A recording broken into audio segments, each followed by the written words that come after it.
Hello my dear students. In this particular video, I am trying to explaining about the various criticisms against the classical theory of employment. We are already understood that classical theory of employment was advocated by classical economists. According to classical economists, in any economy, full employment is a common problem. There is no question of unemployment and underemployment. According to classical economists, they say that in any economy, there is a full employment. There is no question of unemployment problem or underemployment problem. Suppose because of the intervention of the government or any other external forces, temporarily in some part of the economy, there is an unemployment problem is to be arising. After some time, because of the automatic adjustment nature of the economy, the unemployment problem is disappeared according to classical economists. In the earlier videos, I have already explained the various things in connection with the classical theory of employment. In this particular video lecture, I am concentrate on only various criticisms made by some modern economists against the classical theory of employment. Especially J.M. Keynes. J.M. Keynes is one of the modern economists who criticized the classical theory of employment on the basis of the different ground. J.M. Keynes basically a modern economist, especially in the year of 1936. In the year of 1936, who wrote a famous book namely called as The General Theory of Employment, Interest and Money. The General Theory of Employment, Interest and Money, that is a popular book written by J.M. Keynes in the year of 1936. On the basis of the practical experience, J.M. Keynes, who wrote a book namely called as General Theory of Employment, Interest and Money. At the time of 1929 and 30, the Great Depression was occurred in USA. In USA, at the time of 1929 and 30, the Great Depression was occurred. To solve the Great Depression problem, the American President Franklin Roosevelt, who appointed J.M. Keynes as an economic advisor, on the basis of the comprehensive study of the American economy, who proposed a policy that is the New Deal policy. New Deal policy is a comprehensive policy proposed by J.M. Keynes to solve the problem of Great Depression problem occurred in USA at the time of 1929 and 30. After implementation of the New Deal policy, America at the time of 1935 again they are converted as a world super economic power. In this background, on the basis of the New Deal policy experience, J.M. Keynes, who wrote a famous book namely called as The General Theory of Employment, Interest and Money. In this particular book, J.M. Keynes who strongly criticized the classical theory of employment. Classical theory of employment was criticized by J.M. Keynes on the basis of the practical experience under the New Deal policy, and he who wrote a famous book namely called as General Theory of Employment, Interest and Money, he strongly criticized the classical theory of employment. We are trying to examine one by one criticisms made by the J.M. Keynes.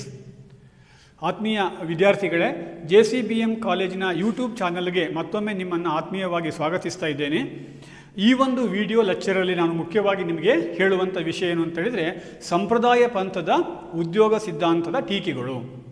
ನೀವು ಈಗಾಗಲೇ ಅರ್ಥ ಮಾಡ್ಕೊಂಡಿದ್ದೀರಿ ಸಂಪ್ರದಾಯ ಪಂಥದ ಉದ್ಯೋಗ ಸಿದ್ಧಾಂತ ಅಂದ್ರೆ ಏನು, ಸಂಪ್ರದಾಯ ಪಂಥದ ಉದ್ಯೋಗ ಸಿದ್ಧಾಂತ ಏನನ್ನ ಹೇಳುತ್ತೆ, ಸಂಪ್ರದಾಯ ಪಂಥದ ಉದ್ಯೋಗ ಸಿದ್ಧಾಂತವನ್ನು ಯಾರು ಮಂಡಿಸಿದರು, ಸಂಪ್ರದಾಯ ಪಂಥದ ಉದ್ಯೋಗ ಸಿದ್ಧಾಂತದಲ್ಲಿ ಒಂದು ದೇಶದಲ್ಲಿ ನಿರುದ್ಯೋಗ ಸಮಸ್ಯೆ ಉಂಟಾದರೆ ಅದಕ್ಕೆ ಪರಿಹಾರ ಏನು ಎಂಬಿತ್ಯಾದಿ ವಿಷಯಗಳ ಬಗ್ಗೆ ನಾನು ನಿಮಗಾಗಲೇ ತಿಳಿಸಿದ್ದೀನಿ.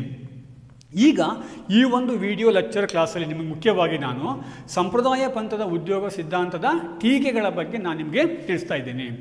ಸಂಪ್ರದಾಯ ಪಂಥದ ಉದ್ಯೋಗ ಸಿದ್ಧಾಂತದ ಬಗ್ಗೆ ನಿಮಗೆ ಸ್ಥೂಲವಾಗಿ ಒಮ್ಮೆ ಹೇಳಬೇಕಾದ್ರೆ, ಸಂಪ್ರದಾಯ ಪಂಥದ ಉದ್ಯೋಗ ಸಿದ್ಧಾಂತವನ್ನು ಪ್ರತಿಪಾದನೆ ಮಾಡಿದಂಥವರು ಸಂಪ್ರದಾಯ ಪಂಥದ ಅರ್ಥಶಾಸ್ತ್ರಜ್ಞರು. ಅವರು ಹೇಳಿರುವಂತಹ ಸಂಪ್ರದಾಯ ಪಂಥದ ಸಿದ್ಧಾಂತ ಏನು ಹೇಳುತ್ತೆ, ಯಾವುದೇ ಒಂದು ದೇಶದಲ್ಲಿ ಪೂರ್ಣ ಉದ್ಯೋಗ ಇರುತ್ತೆ. ಅಥವಾ ನಿರುದ್ಯೋಗ ಸಮಸ್ಯೆ ಇರೋದಿಲ್ಲ, ಅರೆ ಉದ್ಯೋಗ ಸಮಸ್ಯೆ ಇರೋದಿಲ್ಲ. ಒಂದೊಮ್ಮೆ ಏನಾದರೂ ಈ ನಿರುದ್ಯೋಗ ಸಮಸ್ಯೆ, ಅರೆ ಉದ್ಯೋಗ ಸಮಸ್ಯೆ ಉಂಟಾದರೆ ಅದು ತಾತ್ಕಾಲಿಕವಾಗಿರುತ್ತೆ. ಕೇವಲ ಸರ್ಕಾರದ ಮಧ್ಯಪ್ರವೇಶದಿಂದಾಗಿ, ಕಾರ್ಮಿಕ ಸಂಘಟನೆಗಳ ಒಂದು ಇನ್ವಾಲ್ವ್ಮೆಂಟ್ನ ಕಾರಣಕ್ಕೋಸ್ಕರವಾಗಿ, ಅಥವಾ ಬಾಹ್ಯ ಶಕ್ತಿಗಳ ಒಂದು ಪ್ರಭಾವದಿಂದಾಗಿ ಯಾವುದೇ ಒಂದು ದೇಶದಲ್ಲಿ ಪೂರ್ಣ ಉದ್ಯೋಗಕ್ಕೆ ಚ್ಯುತಿಯಾಗುತ್ತೆ, ಅದು ನಿರುದ್ಯೋಗ ಸಮಸ್ಯೆ ಉಂಟಾಗುತ್ತೆ ಅಂತೇಳಿ ಸಂಪ್ರದಾಯ ಪಂಥದವರು ಹೇಳ್ತಾರೆ. ಒಟ್ಟಾರೆಯಾಗಿ ಪೂರ್ಣ ಉದ್ಯೋಗ ಅಂತೇಳೋದು ಇಡೀ ದೇಶಾದ್ಯಂತ ನೆಲೆಸಿರುತ್ತೆ ಅಂತೇಳೋದು ಸಂಪ್ರದಾಯ ಪಂಥದ ಉದ್ಯೋಗ ಸಿದ್ಧಾಂತದ ಪ್ರತಿಪಾದಕರ ವಾದ.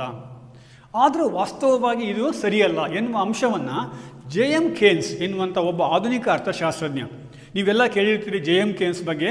JM ಕೇನ್ಸ್ ಈತ ಒಬ್ಬ ಇಂಗ್ಲೆಂಡಿನ ಆಧುನಿಕ ಅರ್ಥಶಾಸ್ತ್ರಜ್ಞ. ಈತ 1936ರಲ್ಲಿ ಒಂದು ಪ್ರಮುಖ ಗ್ರಂಥವನ್ನು ಬರೀತಾನೆ. ಆ ಗ್ರಂಥದ ಹೆಸರು the general theory of employment, interest and money. General theory of employment, interest and money. General theory of employment, interest and ಮನಿ. ಈ ಒಂದು ಪುಸ್ತಕವನ್ನು JM ಕೇನ್ಸ್ 1936ರಲ್ಲಿ ಬರೀತಾನೆ. ಈ ಪುಸ್ತಕವನ್ನು ಬರೆಯುವಂತಹ ಹಿನ್ನೆಲೆ ನೀವು ಸ್ವಲ್ಪ ತಿಳ್ಕೋಬೇಕು. JM ಕೇನ್ಸ್ ಬಗ್ಗೆ ನಾವು ಮುಂದೆ ನಿಮಗೆ ಹೇಳಲಿಕ್ಕಿದ್ದೇನೆ. ಹಾಗಾಗಿ JM ಕೇನ್ಸ್ನ ಬಗ್ಗೆ ಒಂದು ಸ್ಥೂಲವಾದ ಪರಿಚಯ ನೀವು ಮಾಡಿಕೊಳ್ಬೇಕು. JM ಕೇನ್ಸ್ 1936ರಲ್ಲಿ ತನ್ನ general theory of employment, interest and money ಎನ್ನುವಂಥ ಗ್ರಂಥವನ್ನು ಆತ ಬರೀತಾನೆ. ಆ ಗ್ರಂಥವನ್ನು ಬರೆಯುವ ಸಂದರ್ಭ ಹೇಗಿತ್ತು ನೋಡಿ. 1929-30ರಲ್ಲಿ ಏನು ಇಡೀ ಪ್ರಪಂಚಾದ್ಯಂತ ಅಥವಾ ಅಮೆರಿಕದಲ್ಲಿ ಪ್ರಾರಂಭವಾದಂತಹ ಮಹಾ ಆರ್ಥಿಕ ಮುಗ್ಗಟ್ಟು ಇಡೀ ಪ್ರಪಂಚವನ್ನೇ ವ್ಯಾಪಿಸಿತು. ಅದನ್ನು ಮಹಾ ಆರ್ಥಿಕ ಮುಗ್ಗಟ್ಟು ಅಂತ ಕರೀತಾರೆ. ಆರ್ಥಿಕ ಮುಗ್ಗಟ್ಟು ಬೇರೆ, ಮಹಾ ಆರ್ಥಿಕ ಮುಗ್ಗಟ್ಟು ಬೇರೆ. 1929-30ರಲ್ಲಿ ಸಂಭವಿಸಿರುವಂಥದ್ದು ಮಹಾ ಆರ್ಥಿಕ ಮುಗ್ಗಟ್ಟು. ಅದು ಕಮ್ಯುನಿಸ್ಟ್ ರಾಷ್ಟ್ರಗಳನ್ನು ಹೊರತುಪಡಿಸಿ ಪ್ರಪಂಚದ ಎಲ್ಲ ದೇಶಗಳನ್ನೂ ಕೂಡ ಪ್ರತ್ಯಕ್ಷವಾಗಿ ಪರೋಕ್ಷವಾಗಿ ಬಾಧಿಸಿತು. ಹಾಗಾಗಿ ಇಂತಹ ಆರ್ಥಿಕ ಸಮಸ್ಯೆಯಿಂದ ಅಥವಾ ಮುಗ್ಗಟ್ಟಿನಿಂದ ಅಮೆರಿಕವನ್ನು ಪಾರು ಮಾಡಬೇಕು ಎನ್ನುವಂಥ ಉದ್ದೇಶಕ್ಕೋಸ್ಕರವಾಗಿ ಆ ಕಾಲದಲ್ಲಿ ಅಮೆರಿಕದ ಅಧ್ಯಕ್ಷರಾಗಿದ್ದಂತಹ ಫ್ರಾಂಕ್ಲಿನ್ ರೂಸ್ವೆಲ್ಟ್ ಅವರು ಈ JM ಕೇನ್ಸ್ರವರನ್ನು ತನ್ನ ಆರ್ಥಿಕ ಸಲಹೆಗಾರರಾಗಿ ನೇಮಿಸಿಕೊಂಡ್ರು.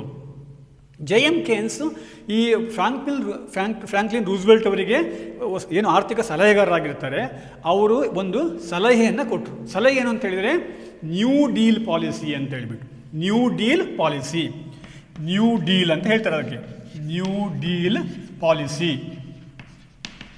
ಈ ನ್ಯೂ ಡೀಲ್ ಪಾಲಿಸಿ ಎನ್ನುವಂತಹ ಒಂದು ಪ್ಯಾಕೇಜನ್ನು ಅವರು ಘೋಷಣೆ ಮಾಡಿದರು. ಅಮೆರಿಕದ ಅರ್ಥವ್ಯವಸ್ಥೆಯನ್ನು ಈ ಒಂದು ಆರ್ಥಿಕ ಮುಗ್ಗಟ್ಟಿನ ಸಮಸ್ಯೆಯಿಂದ ಹೊರತರಲಿಕ್ಕೆ JM ಕೇನ್ಸ್ರವರು ಈ ನ್ಯೂ ಡೀಲ್ ಪಾಲಿಸಿ ಎನ್ನುವಂತಹ ಪಾಲಿಸಿಯನ್ನು ಸಜೆಸ್ಟ್ ಮಾಡಿದರು. ಇದನ್ನು ಅಮೆರಿಕ ಸರ್ಕಾರ ಚಾಚೂ ತಪ್ಪದೆ ಪಾಲನೆ ಮಾಡಿತು. ಮಾಡಿಬಿಟ್ಟು ಮತ್ತೆ ಪುನಃ 1935ರ ವೇಳೆಗೆ ಅಮೆರಿಕದ ಆರ್ಥಿಕ ವ್ಯವಸ್ಥೆ ಪುನಶ್ಚೇತನವನ್ನು ಪಡೆದುಬಿಟ್ಟು ಪ್ರಪಂಚದ ಆರ್ಥಿಕ ಶಕ್ತಿಯಾಗಿ ಮತ್ತೊಮ್ಮೆ ತನ್ನ ಅಧಿಕಾರವನ್ನು ಪಾರಮ್ಯವನ್ನು ಸಾಧಿಸಿತು. ಹಾಗಾಗಿ ಈ ಒಂದು ಅನುಭವದ ಹಿನ್ನೆಲೆಯಲ್ಲಿ JM ಕೇನ್ಸ್ರವರು ಈ ನ್ಯೂ ಡೀಲ್ ಪಾಲಿಸಿಯ ಅನುಭವದ ಹಿನ್ನೆಲೆಯಲ್ಲಿ ಏನು ಮಾಡ್ತಾರೆ, 1936ರಲ್ಲಿ general theory of employment, interest and money ಎನ್ನುವಂಥ ಗ್ರಂಥವನ್ನು ಬರೀತಾರೆ. ಈ ಗ್ರಂಥವನ್ನು ಬರೀಲಿಕ್ಕೆ ಅದು ನ್ಯೂ ಡೀಲ್ ಪಾಲಿಸಿಯ ಅನುಭವ ಒಂದು ಅವರಿಗೆ ಎಕ್ಸ್ಪೀರಿಯನ್ಸ್ ಆಗಿರುತ್ತೆ. ಈ JM ಕೇನ್ಸ್ 1936ರಲ್ಲಿ general theory of employment, interest and money ಎನ್ನುವಂಥ ಗ್ರಂಥವನ್ನು ಬರೆದುಬಿಟ್ಟು ಈ ಒಂದು ಗ್ರಂಥದಲ್ಲಿ ಸಂಪ್ರದಾಯ ಪಂಥದ ಉದ್ಯೋಗ ಸಿದ್ಧಾಂತವನ್ನು ಕಟುವಾಗಿ ಟೀಕಿಸ್ತಾರೆ. ಅವರು ಬೇರೆ ಬೇರೆ ಅಂಶಗಳ ಆಧಾರವನ್ನು ಇಟ್ಕೊಂಡ್ಬಿಟ್ಟು ಸಂಪ್ರದಾಯ ಪಂಥದ ಉದ್ಯೋಗ ಸಿದ್ಧಾಂತವನ್ನು ಟೀಕಿಸ್ತಾರೆ. ಆ ಟೀಕೆಗಳು ಯಾವುದು ಅಂತ ನಾವೀಗ ಒನ್ ಬೈ ಒನ್ ನಿಮಗೆ ಹೇಳ್ತಾ ಹೋಗ್ತೇನೆ. The first and foremost criticisms against the classical theory of employment made by JM ಕೇನ್ಸ್, that is the ಕೇನ್ಸ್ reject the fundamental assumption of full employment. One of the basic assumption of classical theory of employment is the full employment. One of the basic assumption of the classical theory of employment is full employment. According to classical economics, they say that there is a full employment, is a common thing in the every economy. But JM Keynes says that there is no scope for full employment. There is an unemployment problem, underemployment problem, that is a common phenomena according to JM Keynes. Because of the lack of effective demand in any economy, aggregate demand and aggregate supply, they are disequilibrium between these two. As a result of this, in any economy, there is a unemployment problem and underemployment problem. But the classical economy says that there is a full employment. There is no question of unemployment and underemployment. J.M. Keynes strongly denied this particular concept, like that, the full employment concept. That is one of the important criticisms against the classical theory of employment. ಸಂಪ್ರದಾಯ ಪಂಥದ ಈ ಉದ್ಯೋಗ ಸಿದ್ಧಾಂತದ ಮೊಟ್ಟ ಮೊದಲ ಟೀಕೆ ಏನು ಅಂತ ಹೇಳಿದರೆ, ಪೂರ್ಣ ಉದ್ಯೋಗದ ಕಲ್ಪನೆಯನ್ನು J.M. Keynes ರವರು ತಿರಸ್ಕರಿಸ್ತಾರೆ. ಸಂಪ್ರದಾಯ ಪಂಥದ ಉದ್ಯೋಗ ಸಿದ್ಧಾಂತದ ಮೊಟ್ಟ ಮೊದಲ ಟೀಕೆಯನ್ನು ಪೂರ್ಣ ಉದ್ಯೋಗದ ಒಂದು ಕಲ್ಪನೆಯನ್ನು, ಪೂರ್ಣ ಉದ್ಯೋಗ ಕಲ್ಪನೆ ಯಾರು ಮಾಡ್ಕೊಂಡಿದ್ರು? ಸಂಪ್ರದಾಯ ಪಂಥದವ್ರು ಮಾಡ್ಕೊಂಡಿದ್ರು. ಸಂಪ್ರದಾಯ ಪಂಥದ ಪೂರ್ಣ ಉದ್ಯೋಗದ ಕಲ್ಪನೆಯನ್ನು J.M. Keynes ರವರು ಸಂಪೂರ್ಣವಾಗಿ ಅಲ್ಲಗಳೆಯುತ್ತಾರೆ. J.M. Keynes ರವರ ಪ್ರಕಾರ ಯಾವುದೇ ಒಂದು ದೇಶದಲ್ಲಿ ಪೂರ್ಣ ಉದ್ಯೋಗ ಇರೋದಿಲ್ಲ. ಪೂರ್ಣ ಉದ್ಯೋಗ ಕನಸಿನ ಮಾತು ಎಂಬುದು J.M. Keynes ರವರ ಅಭಿಪ್ರಾಯ. J.M. Keynes ರವರ ಪ್ರಕಾರ ಪ್ರಪಂಚದ ಯಾವುದೇ ದೇಶದಲ್ಲಿ ಪೂರ್ಣ ಉದ್ಯೋಗ ಇರೋದಿಲ್ಲ. ನಿರುದ್ಯೋಗ ಸಮಸ್ಯೆ ಇದ್ದೇ ಇರುತ್ತೆ, ಅರೆ ಉದ್ಯೋಗ ಸಮಸ್ಯೆ ಇದ್ದೇ ಇರುತ್ತೆ. ಪೂರ್ಣ ಉದ್ಯೋಗ ಕನಸಿನ ಮಾತು ಎಂಬುದು J.M. Keynes ರವರ ಅಭಿಪ್ರಾಯ. ಆದರೆ ಸಂಪ್ರದಾಯ ಪಂಥರು ಏನು ಹೇಳಿದರು? ಪ್ರತಿಯೊಂದು ದೇಶದಲ್ಲೂ ಕೂಡ ಇಲ್ಲಿ ಪೂರ್ಣ ಉದ್ಯೋಗ ಇರುತ್ತೆ, ಯಾವುದೇ ಕಾರಣಕ್ಕೂ ನಿರುದ್ಯೋಗ ಇರೋದಿಲ್ಲ, ಅರೆ ಉದ್ಯೋಗ ಇರೋದಿಲ್ಲ ಅಂತ ಸಂಪ್ರದಾಯ ಪಂಥದವರು ಹೇಳಿದರು. ಆದರೆ J.M. Keynes ಅದನ್ನು ಸಂಪೂರ್ಣವಾಗಿ ಆತ ಅಲ್ಲಗಳಿತಾನೆ. ಪ್ರತಿಯೊಂದು ದೇಶದಲ್ಲೂ ಕೂಡ ಪೂರ್ಣ ಉದ್ಯೋಗಕ್ಕೆ ಬದಲಾಗಿ ನಿರುದ್ಯೋಗ ಮತ್ತು ಅರೆ ಉದ್ಯೋಗದ ಒಂದು ಲಕ್ಷಣಗಳು ಕಂಡುಬರ್ತವೆ. ಇದು ಪ್ರಪಂಚದ ಎಲ್ಲ ದೇಶಗಳಿಗೂ ಕೂಡ ಸಂಬಂಧಪಟ್ಟಿರುತ್ತೆ ಎಂಬುದು J.M. Keynes ರವರ ಒಂದು ಪ್ರಮುಖವಾದ ಟೀಕೆಯಾಗಿರುತ್ತೆ. The second important criticisms against the classical theory of employment, J.M. Keynes strongly refuted the Say's law of market. The center point of the classical theory of employment is Say's law of market. You are already aware that Say's law of market advocates that supply creates its own demand. According to classical economists, supply creates its own demand. That is a common thing. Say's law of market says that in any economy, supply creates its own demand. Whatever the amount of good is to be produced, that is automatically demanded. There is no question of disequilibrium in the economy according to classical economists because of the application of Say's law of market. J.M. Keynes, who strongly reject the concept of Say's law of market. Say's law of market is not coming into force according to the J.M. Keynes. That is one of the important criticisms against the classical theory of employment.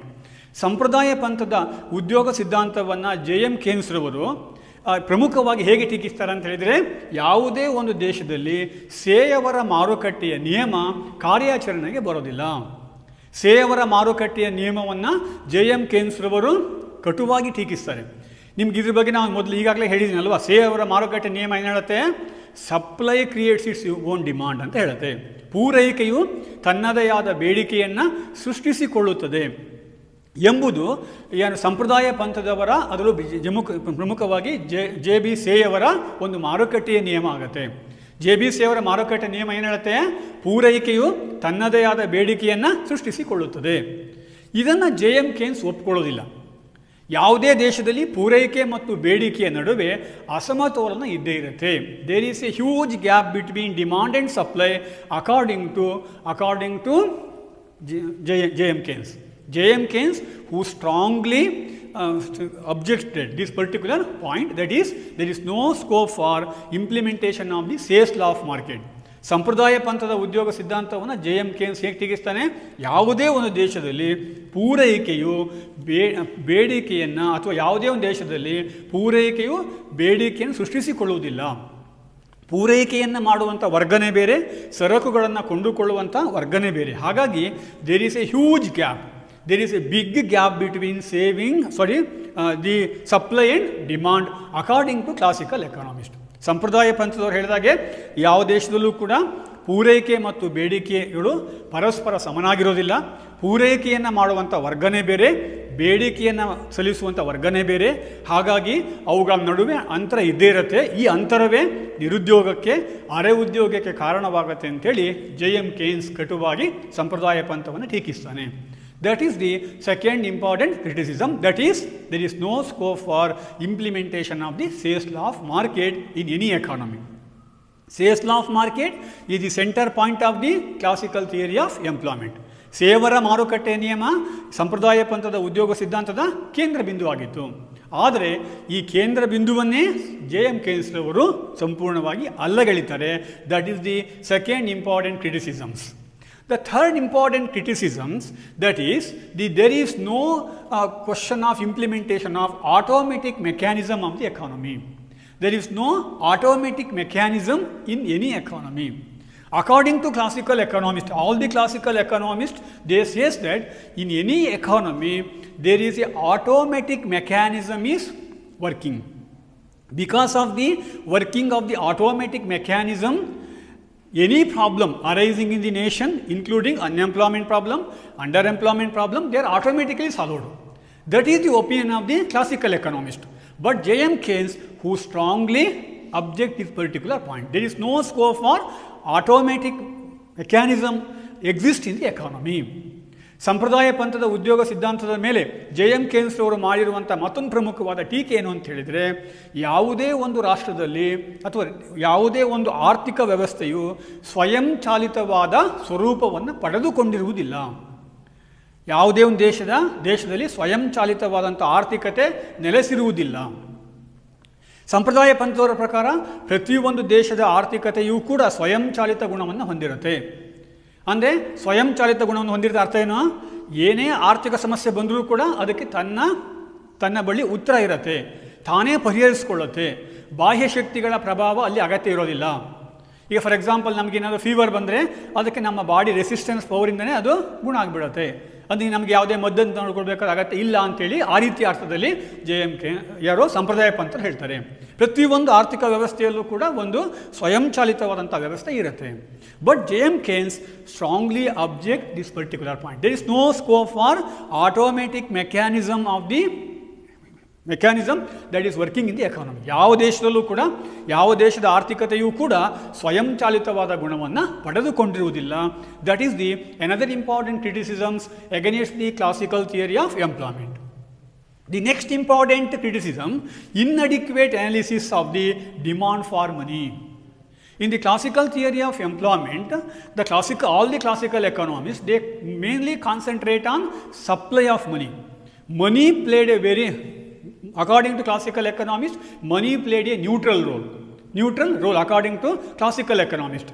Especially they only concentrate on supply of money. They entirely neglect the role of demand for money. Demand for money is very, very important one, but classical economists, they neglect the role of money as a demand for money. That is one of the important criticisms made by JM Keynes. JM Keynes ರವರು ಸಂಪ್ರದಾಯ ಪಂಥದ ಉದ್ಯೋಗ ಸಿದ್ಧಾಂತದ ಮೇಲೆ ಮಾಡಿರುವಂಥ ಮತ್ತೊಂದು ಟೀಕೆ ಏನು ಅಂತ ಹೇಳಿದ್ರೆ, ಹಣದ ಬೇಡಿಕೆಯನ್ನು ಕಡೆಗಣಿಸಲಾಗಿದೆ. ಸಂಪ್ರದಾಯ ಪಂಥದ ಉದ್ಯೋಗ ಸಿದ್ಧಾಂತದಲ್ಲಿ ಹಣದ ಬೇಡಿಕೆಯನ್ನು ಕಡೆಗಣಿಸಲಾಗಿದೆ. ಅಂದರೆ ಯಾವುದೇ ಒಂದು ದೇಶದಲ್ಲಿ ಹಣ ಎನ್ನುವಂಥದ್ದು ಕೇವಲ ಅದು ಒಂದು ನ್ಯೂಟ್ರಲ್ ಆದಂಥ ರೋಲನ್ನು ಪ್ಲೇ ಮಾಡುತ್ತೆ. ಹಣಕ್ಕೆ ಯಾವುದೇ ಹೆಚ್ಚಿನ ಮಹತ್ವವನ್ನು ಸಂಪ್ರದಾಯ ಪಂಥದ ಉದ್ಯೋಗ ಸಿದ್ಧಾಂತದ ಪ್ರತಿಪಾದಕರು ನೀಡಲಿಲ್ಲ. ಅದರಲ್ಲೂ ಪ್ರಮುಖವಾಗಿ ಹಣದ ಪೂರೈಕೆಗೆ ಒಂದಿಷ್ಟು ಮಹತ್ವವನ್ನು ಕೊಟ್ಟರೆ ವಿನಃ ಹಣದ ಬೇಡಿಕೆಗೆ ಯಾವುದೇ ಮಹತ್ವವನ್ನು ಕೊಡಲಿಲ್ಲ. ಹಾಗಾಗಿ ಹಣದ ಬೇಡಿಕೆ ಎಂಬುದು ಯಾವುದೇ ಒಂದು ದೇಶದಲ್ಲಿ ಉದ್ಯೋಗ ಸೃಷ್ಟಿಯಲ್ಲಿ, ಉತ್ಪಾದನೆಯಲ್ಲಿ, ವಿತರಣೆಯಲ್ಲಿ ಭಾಳ ಪ್ರಮುಖವಾದ ಪಾತ್ರವನ್ನು ವಹಿಸುತ್ತೆ. ಆದರೆ ಸಂಪ್ರದಾಯ ಪಂಥದವರು ಅದನ್ನು ಸಂಪೂರ್ಣವಾಗಿ ಕಡೆಗಣಿಸಿದ್ದಾರೆ.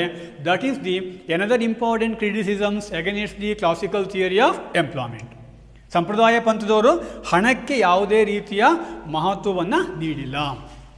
The next important criticisms, that is the money influences output in employment. According to classical economists, according to all the classical economists, they says that money played a neutral role. There is no role for money in any economy, according to classical economists. But JM Keynes says that money played a very important role. Money played a very crucial role, especially which determined the output and employment opportunities in the economy. The total output of the economy, total employment opportunities of the economy, that is decided by the supply of money as well as demand for money according to classical economists. according to J.M. Keynes. Classical economists, they ignore these particular things. That is one of the important criticisms against the classical theory of employment.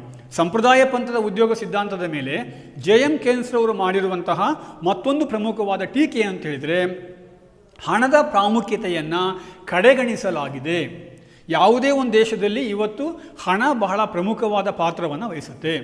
ಹಣ ಅಂತ ಹೇಳೋದು ಇಡೀ ಆರ್ಥಿಕ ಅಭಿವೃದ್ಧಿಯಲ್ಲಿ ಭಾಳ ನಿರ್ಣಾಯಕವಾದ ಪಾತ್ರ ವಹಿಸುತ್ತೆ. ಆದರೆ ಹಣದ ಪ್ರಾಮುಖ್ಯತೆಯನ್ನು ಸಂಪ್ರದಾಯ ಪಂಥದ ಪ್ರತಿಪಾದಕರು ಕಡೆಗಣಿಸಿದ್ದಾರೆ. ಹಣಕ್ಕೆ ಯಾವುದೇ ಪ್ರಾಮುಖ್ಯತೆ ನೀಡಲಿಲ್ಲ. ಹಾಗಾಗಿ ಇಲ್ಲಿ ಒಂದು ದೇಶದಲ್ಲಿ ಉತ್ಪಾದನೆಯ ಮೇಲೆ, ಒಟ್ಟು ಉತ್ಪನ್ನದ ಮೇಲೆ, ಉದ್ಯೋಗಾವಕಾಶಗಳ ಮೇಲೆ ಹಣ ಬಹಳ ನಿರ್ಣಾಯಕವಾದ ಪಾತ್ರ ವಹಿಸುತ್ತೆ. ಆದರೆ ಇದನ್ನು ಸಂಪ್ರದಾಯ ಪಂಥದವರು ಕಡೆಗಣಿಸಿದ್ದಾರೆ. That is one of the important criticisms against the classical theory of employment. The next important criticism of the classical theory of employment is the wrong notion of wage cut policy. According to classical employment theory, according to classical economists, they say that unemployment problem is not a common problem. Full employment is a common thing.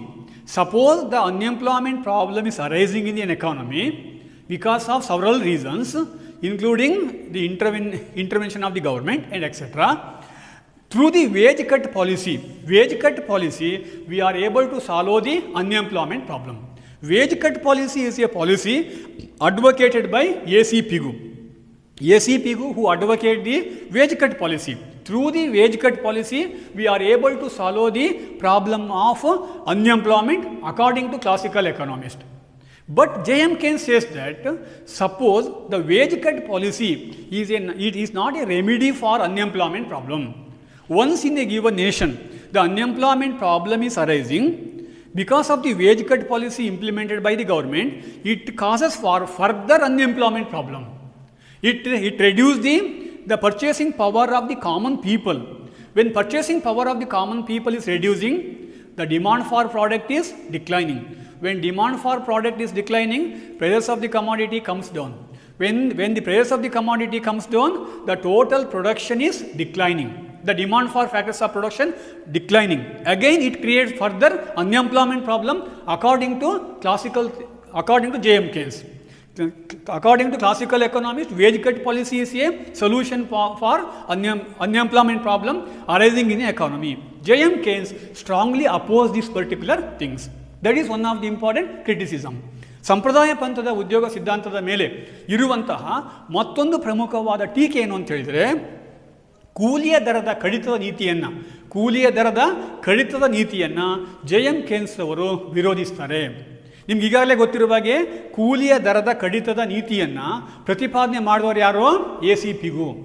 A.C. Pigou ಎನ್ನುವಂಥ ಒಬ್ಬ ಸಂಪ್ರದಾಯ ಪಂಥದ ಅರ್ಥಶಾಸ್ತ್ರಜ್ಞ ಕೂಲಿಯ ದರದ ಕಡಿತದ ನೀತಿಯನ್ನು ಪ್ರತಿಪಾದನೆ ಮಾಡ್ತಾನೆ. ಈ ಕೂಲಿ ಒಂದು ದೇಶದಲ್ಲಿ ನಿರುದ್ಯೋಗ ಸಮಸ್ಯೆ ಉಂಟಾದರೆ, ಅರೆ ಉದ್ಯೋಗ ಸಮಸ್ಯೆ ಉಂಟಾದರೆ ಕೂಲಿಯ ದರವನ್ನು ತಗ್ಗಿಸುವ ಮೂಲಕ ನಾವು ದೇಶದಲ್ಲಿರುವಂತಹ ನಿರುದ್ಯೋಗ ಸಮಸ್ಯೆಗೆ ಪರಿಹಾರವನ್ನು ಕಂಡುಕೊಳ್ಬೋದು ಎಂಬುವಂಥದ್ದು ಸಂಪ್ರದಾಯ ಪಂಥದವರ ಅಭಿಪ್ರಾಯ. ಆದರೆ J.M. Keynes ಇದನ್ನು ಒಪ್ಕೊಳ್ಳೋದಿಲ್ಲ. ಯಾವುದೇ ಒಂದು ದೇಶದಲ್ಲಿ ನಿರುದ್ಯೋಗ ಸಮಸ್ಯೆಗೆ ಕೂಲಿಯ ದರದ ಕಡಿತ ಪರಿಹಾರವಲ್ಲ. ಕೂಲಿಯ ದರವನ್ನು ಕಡಿತ ಮಾಡಿದರೆ ಇದು ಮತ್ತಷ್ಟು ನಿರುದ್ಯೋಗ ಸಮಸ್ಯೆಯ ಹೆಚ್ಚಾಗಲಿಕ್ಕೆ ಅಥವಾ ನಿರುದ್ಯೋಗ ಸಮಸ್ಯೆಯು ಉಲ್ಬಣವಾಗಲಿಕ್ಕೆ ಅದು ಕಾರಣವಾಗುತ್ತೆ ಅಂತ ಹೇಳಿ J.M. Keynes ಹೇಳ್ತಾನೆ. ಕೂಲಿಯ ದರವನ್ನು ಕಡಿಮೆ ಮಾಡಿದಾಗ ಕಾರ್ಮಿಕರ ಅಥವಾ ಸಮಾಜದ ಕೊಂಡುಕೊಳ್ಳುವ ಶಕ್ತಿ ಕಡಿಮೆ ಆಗುತ್ತೆ. ಕಾರ್ಮಿಕ ವರ್ಗದ ಕೊಂಡುಕೊಳ್ಳುವ ಶಕ್ತಿ ಕಡಿಮೆ ಆದಾಗ ಅದರಿಂದ ಸರಕುಗಳ ಬೇಡಿಕೆ ಕಡಿಮೆ ಆಗುತ್ತೆ. ಬೇಡಿಕೆ ಕಡಿಮೆ ಆದಾಗ ಬೆಲೆ ಕಡಿಮೆ ಆಗುತ್ತೆ. ಬೆಲೆ ಕಡಿಮೆ ಆದಾಗ ಯಾವ ಉತ್ಪಾದಕರಿಗೆ ಸಿಗುವಂಥ ಪ್ರತಿಫಲ ಕಡಿಮೆ ಆಗುತ್ತೆ. ಉತ್ಪಾದಕರಿಗೆ ಸಿಗುವ ಪ್ರತಿಫಲ ಕಡಿಮೆ ಆದಾಗ ಉತ್ಪಾದನಾ ಅಂಗಗಳನ್ನು ಹೆಚ್ಚು ನೇಮಕಾತಿ ಮಾಡಿಕೊಳ್ಳೋದೇ ಇಲ್ಲ. ಇದರಿಂದ ನಿರುದ್ಯೋಗ ಸಮಸ್ಯೆ ಇನ್ನಷ್ಟು ಹೆಚ್ಚಾಗುತ್ತೆ ಎಂಬುದು J.M. Keynes ರವರ ವಾದ. ಹಾಗಾಗಿ ಕೂಲಿಯ ದರದ ಕಡಿತ ನಿರುದ್ಯೋಗ ಸಮಸ್ಯೆಗೆ ಪರಿಹಾರ ಅಲ್ಲ ಅಂತ ಟೀಕಿಸ್ತಾನೆ. These are the main points of the main criticisms against the classical theory of employment. The rest of the criticisms are discussed in the next video. ವಿದ್ಯಾರ್ಥಿಗಳೇ, ಈಗ ನಾನು ನಿಮಗೆ ಈ ಒಂದು ಲೆಕ್ಚರಲ್ಲಿ ಈ ಪ್ರಮುಖವಾದಂತಹ ಟೀಕೆಗಳ ಬಗ್ಗೆ ನಿಮಗೆ ಪ್ರಸ್ತಾಪ ಮಾಡಿದ್ದೀನಿ. ಮುಂದಿನ ವಿಡಿಯೋ ಲೆಕ್ಚರ್ಗಳಲ್ಲಿ ಉಳಿದಂತಹ ಟೀಕೆಗಳ ಬಗ್ಗೆ ನಿಮಗೆ ಪ್ರಸ್ತಾಪವನ್ನು ಮಾಡಲಿಕ್ಕೆ ಇದ್ದೇನೆ. Thank you.